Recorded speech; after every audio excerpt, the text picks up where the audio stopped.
Welcome back to the BestWorst38 podcast. I'm your host, Josh Walewa. So this episode is season 4 solo episode, and I really didn't think I was going to do this one just because, I don't know, maybe I was just feeling a little lazy, a little lethargic on a Sunday, a lazy Sunday. But I got an email, actually a private message from my brother, Matt Kellogg in Arizona.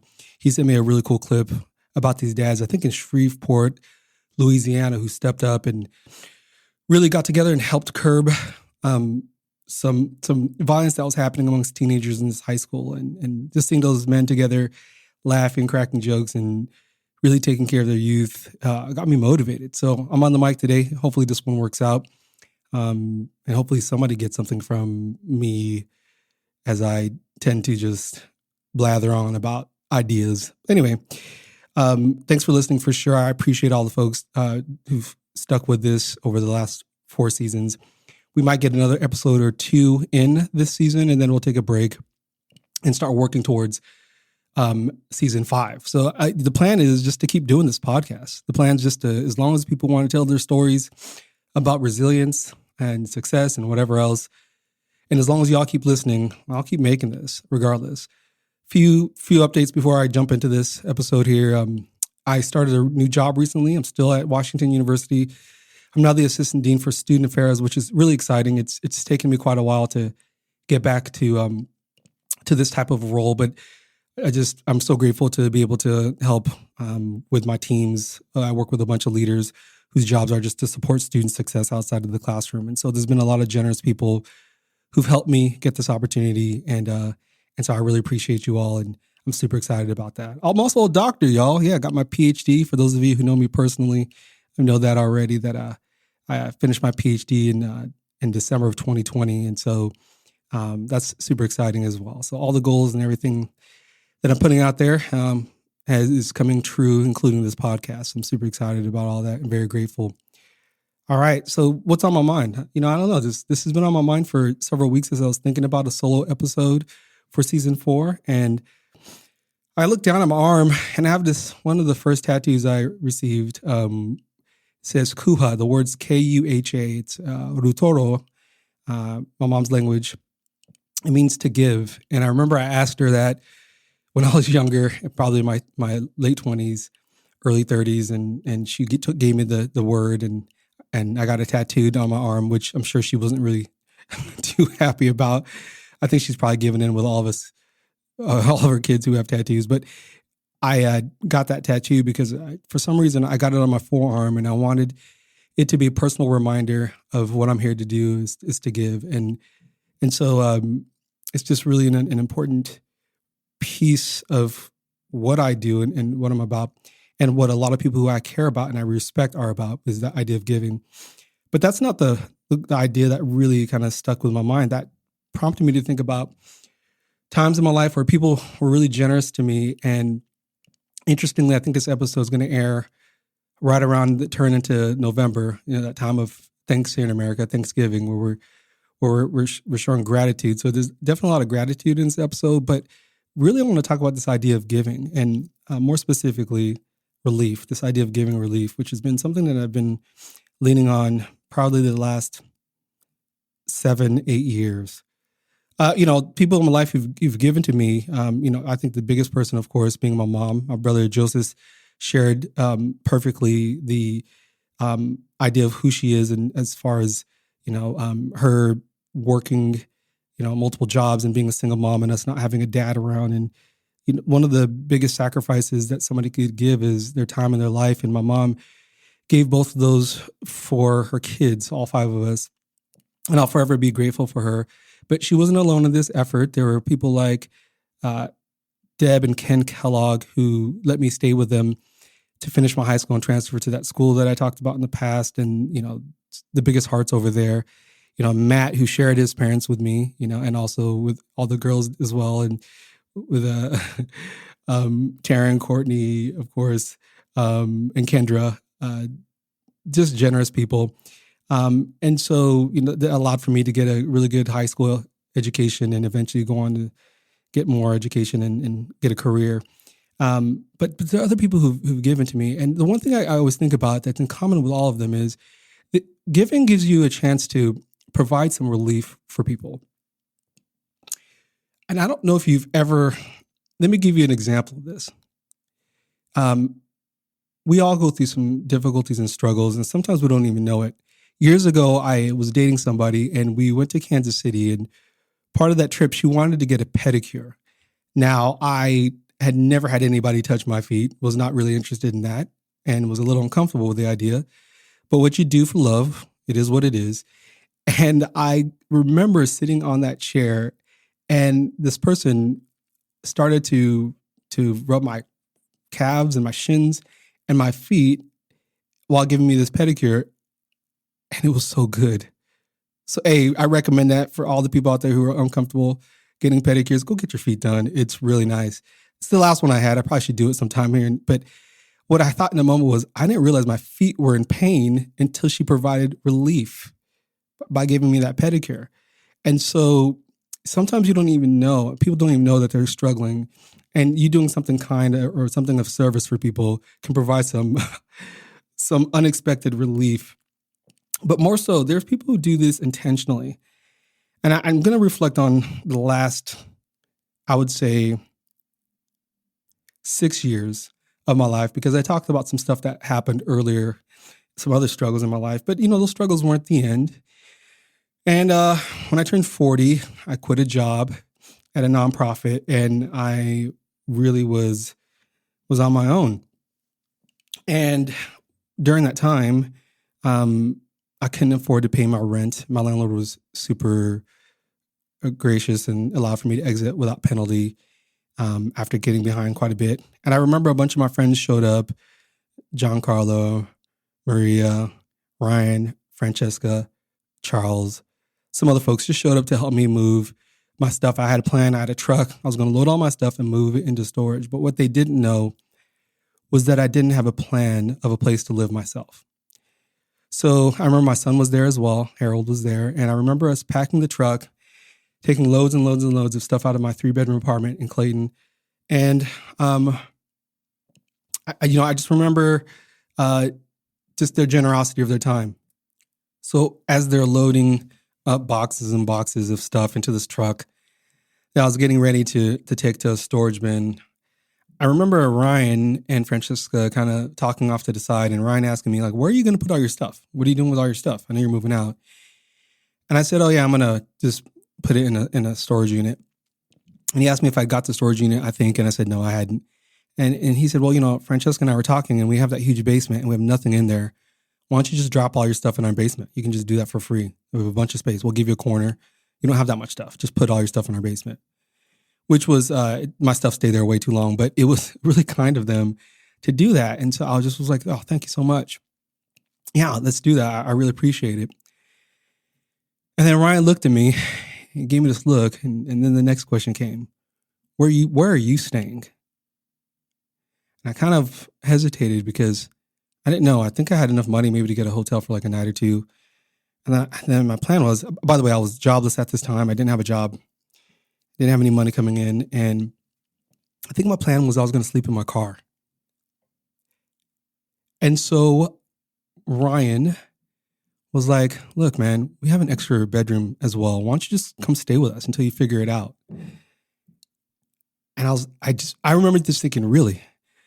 And I'm sure I cried, I'm a crier. So I said thank you to them. And I remember hugging my son because I realized that I wouldn't have a place for him to stay with me for the first time in my life. I couldn't afford a place to even house my own son. Unfortunately, his mom was here, so he wasn't going to be homeless. But I just remember just having this big sense of relief, knowing that I wouldn't have to sleep in my car while I was trying to figure out where to shower and maybe how to get food and even how to get a job.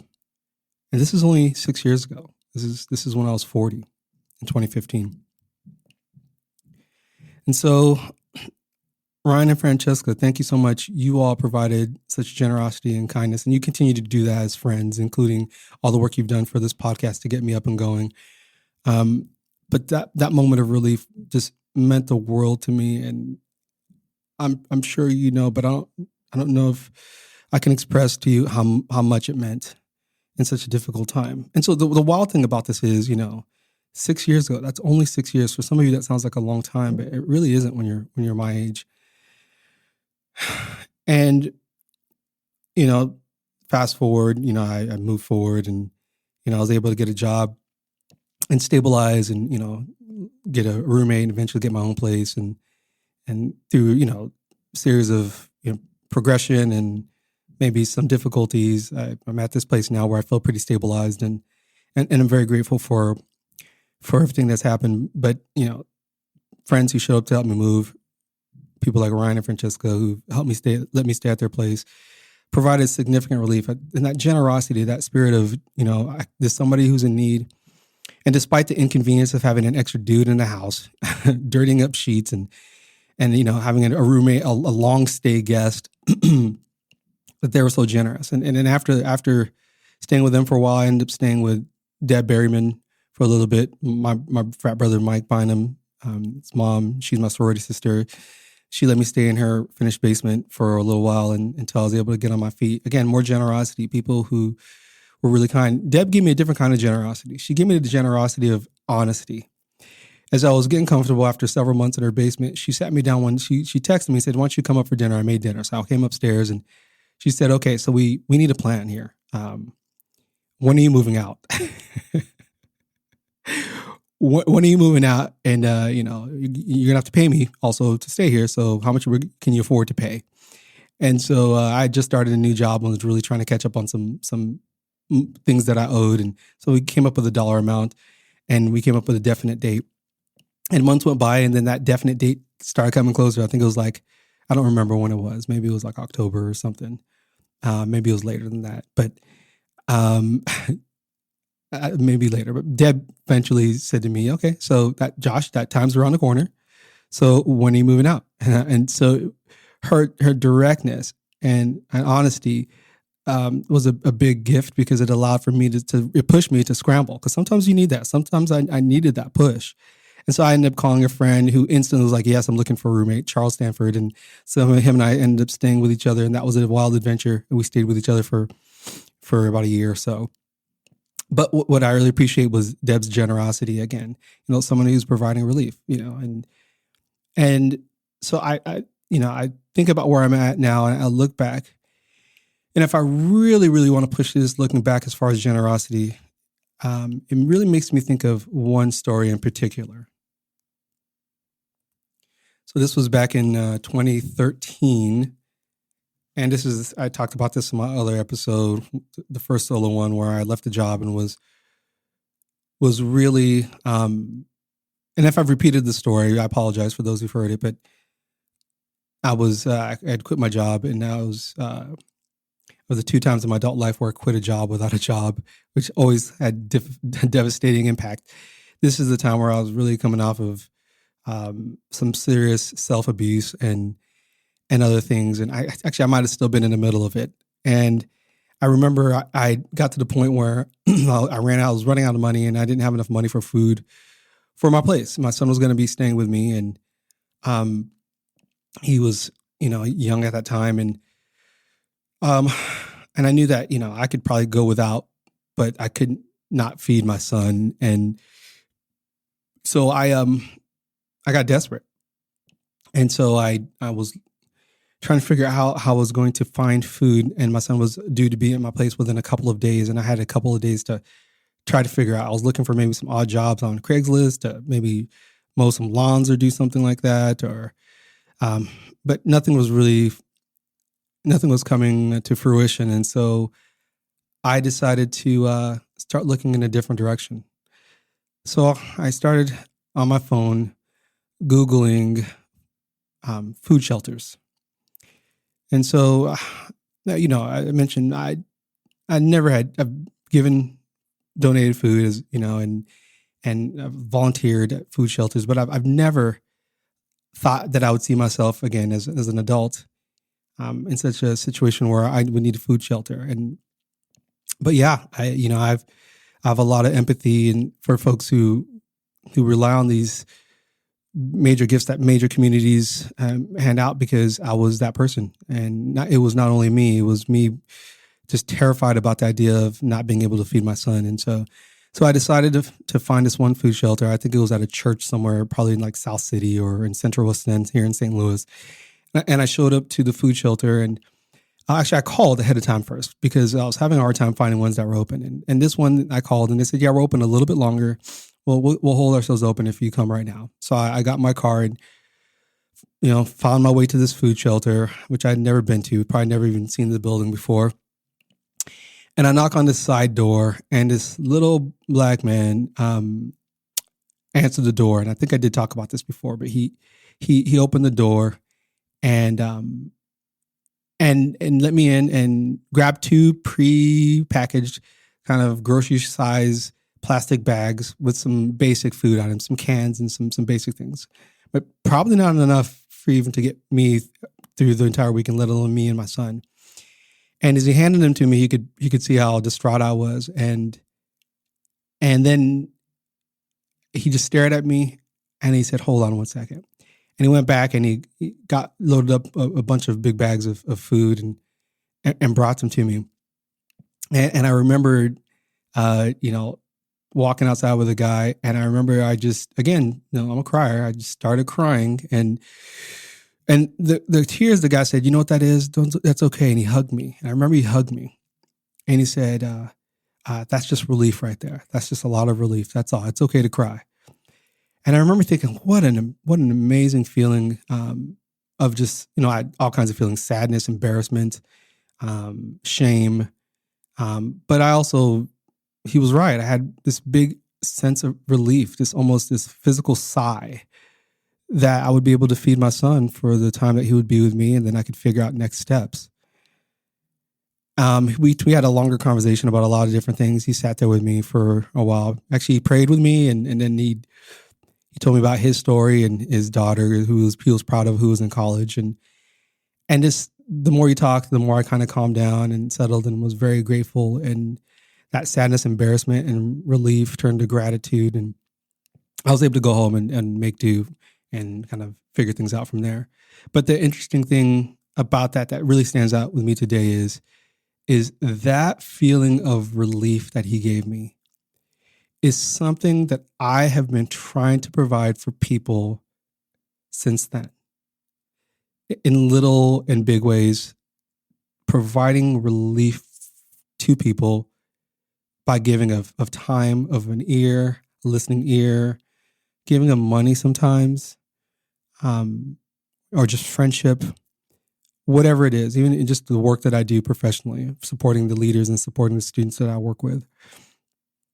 This idea of providing relief, it's one of the most powerful things a human being can do for somebody else. And the odd thing about it is you don't get to experience that relief that person's experiencing when they are in a place of safety and happiness and gratitude, when they can let their guard down for a moment or longer and just really be just grateful for something that you've done for them, whether it was a kind word or opening a door or helping them carry groceries or whatever it is. And I just remember that powerful, powerful moment of just feeling that sense of relief and wanting to provide that for people over and over and over again. And so I've dedicated my life to trying to do that one way or another. And I got to tell you, if you're struggling out there, if you're going through a hard time, especially as we head into these holiday seasons, the holiday seasons here in the United States, one of the things you can do is you can try to find a way to provide that sense of relief for somebody else, doing something kind for somebody else, looking out for somebody else. You will feel good, but they'll feel even better. And I think that alone itself is worth it. So I've been chasing that this entire time. And that's my message today for folks who are listening is take some time to give. Kuha. Take some time to give, to provide for people. Let's look and let's tap into this culture of generosity. None of us, it all ends the same for us in the end, but this time in between our birth and our death, there's a lot of really great things that we can do, and there's a lot of great moments that we can provide for other people. if we can just tap into that spirit of generosity. And so I just want to encourage folks to as you're expressing your gratitudes here and as you're grateful for all the things that you do have, just give. Thank you for listening to the Best Worst Thing podcast. I'm your host, Josh Walewa. Music is produced by Josh One. You can follow him at Boomnote on Instagram and Twitter, and Josh One on Spotify. Our episodes are edited by Cool Jets Audio and Vision. You can follow them at Cool Jets AV on Instagram. Our marketing is designed by Francesca Daniels. You can find her at FrankandKitty24 on Instagram. And our overall design is by Inspired Design with Ryan Daniels. You can find them at getinspired.design on Instagram. Thank you for listening to The Best Worst Thing. This one's for the good times, and this one's for the bad. This one's for the day that was the best we ever had. This one's for my good friends, and this one's for my foes. The ones who get up on your skin and do not even know.